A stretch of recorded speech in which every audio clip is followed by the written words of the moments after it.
আমাৰ এই কেটেটং অঞ্চলতে আগতে যিহেতু বিশেষকৈ মদৰ প্ৰচলন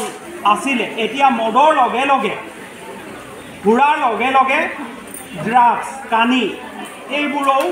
অবাধ প্ৰচলন আৰম্ভ হ'বলৈ ধৰিছে। বিভিন্ন সময়ত আমি দেখি আহিছোঁ আই মাতৃসকলে যথেষ্টখিনি পদক্ষেপ গ্ৰহণ কৰিছে, তাৰ পিছতো কিন্তু ধাৰাবাহিকতা ৰক্ষা নোহোৱা কাৰণে পুনৰ কেইদিনমানৰ পিছতে আকৌ এইসকল ড্ৰাগছ ব্যৱসায়ীয়ে পুনৰ নিজৰ ব্যৱসায় আৰম্ভ কৰে। মই আজি ইয়াত মাৰ্ঘেৰিটা উন্নয়ন খণ্ডৰ আণ্ডাৰত মই 1 বছৰ ধৰি ছ'চিয়েল ৱৰ্কাৰ হিচাপে বা পঞ্চায়তৰ যিবিলাক মানে সমস্যা আছে সেই আমাৰ গোটৰ মহিলাবিলাকে বাদ পৰি আছে বা সামাজিক সমস্যাৰ ওপৰত মই মানে ক'ব ওলাইছোঁ।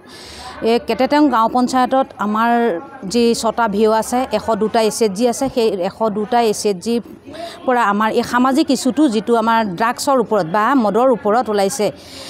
আমাৰ প্ৰতিটো গোটৰ পৰা আমাৰ মানে এই সমস্যাটো বহুত দেখা দিছে আৰু সেই সমস্যাটোৰ কাৰণে আজি আমি এটা দিন ধাৰ্য ধৰি আমি কেটেটং গাঁও পঞ্চায়তত যিমান আমাৰ গোটৰ মহিলাসকলে মানে এটা ৰেলী আৰু এখন সজাগতা সভা আয়োজন কৰিছোঁ, যাতে মদ ব্যৱসায়ীবিলাক বা ড্ৰাগছ ব্যৱসায়ীবিলাক যাতে সজাগ হয় আৰু যি উঠি অহা প্ৰজন্মক যাতে তেওঁলোকে সেইবিলাক বস্তু তেওঁলোকৰ পৰা মানে ক্ৰয় কৰিবলৈ তেওঁলোকক সুবিধা নিদিয়ে আৰু সেই উঠি অহা প্ৰজন্ম যাতে ধ্বংস কৰিবলৈ চেষ্টা নকৰে, আমাৰ গোটৰ ফালৰ পৰা তেওঁলোকক অনুৰোধ কৰোঁ। আৰু লগতে আমাৰ যি পুলিচ প্ৰশাসন আজি মাৰ্ঘেৰিটাৰ আমাৰ পুলিচ প্ৰশাসনক আমাৰ আজি এই প্ৰগ্ৰেমৰ জৰিয়তে তেওঁলোকক আমি অনুৰোধ কৰোঁ যাতে যি মদ ব্যৱসায় আছে, যি ড্ৰাগছ ব্যৱসায় আছে, তেওঁলোকক যাতে সোনকালে ধৰি পেলাই তেওঁলোকে উচিত ব্যৱস্থা লয় যেন।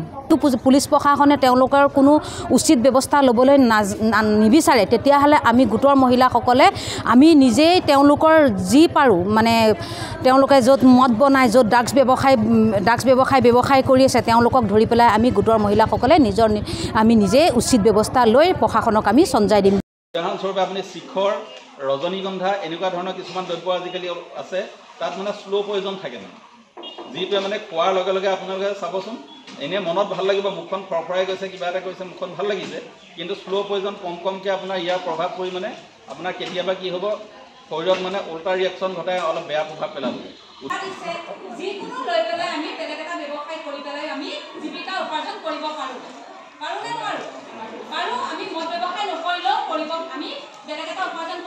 কেটেটং ৰংগমঞ্চৰ প্ৰাংগণত NRLM অৰ্থাৎ কেটেটং পঞ্চায়তৰ অন্তৰ্গত বিভিন্ন আত্মসহায়ক গোটৰ সদস্যসকলক লৈ আৰু বিভিন্ন সাংবাদিক তথা নিচামুক্তি কেন্দ্ৰৰ স্বত্বাধিকাৰী লগতে আমাৰ চিকিৎসা কেন্দ্ৰৰ বিষয়াসকল এইখন সভাত উপস্থিত আছিল। বৰ সুন্দৰ কথা, কেটেটঙতো আজি কিছু বছৰ আগৰ পৰা বিভিন্ন ধৰণৰ ড্ৰাগছ কানি এইবোৰ প্ৰচলন হৈ আহি আছে,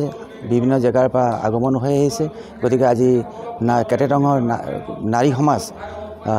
সেইটো লৈ লক্ষ্য ৰাখি সমাজখন পৰিষ্কাৰ কৰিবলৈ, সমাজখন